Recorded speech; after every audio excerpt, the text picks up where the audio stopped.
Hi friend, কড়াই চাপাই দিয়েছি। এরপর দিয়ে দেবো পরিমাণ মতো তেল। তেলটা একটু বেশি পরিমাণে দিতে হবে, কারণ নিরামিষ তো।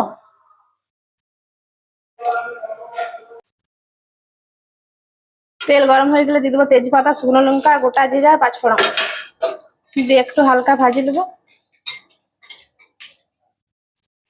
হালকা সেন্ট বেড়ে এলে দিয়ে দেবো আদা বাটাটা।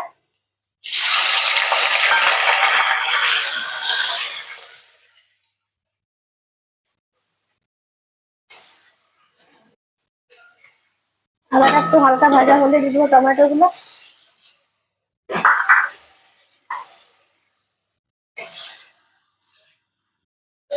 একটু টমেটোটা ভালো করে ভাজি নেবো।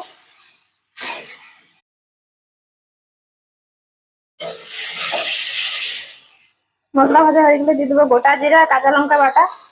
তোমরা চাইলে লঙ্কা গুঁড়া, জিরা গুঁড়া দিতে পারো। সামান্য পরিমাণে জিরা গুঁড়ো দিয়ে দেবো।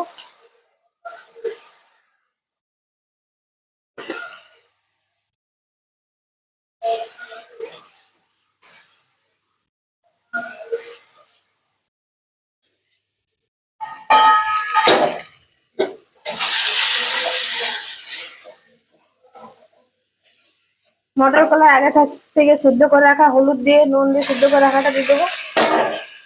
ভালো করে কষিলে মশলার সাথে। আমি যেহেতু মটর কলাই সিদ্ধর সময় হলুদ দিয়েছি, তাই আর হলুদ দিলাম না। একটু ভালো করে টাইম ধরে কষাই নেবে।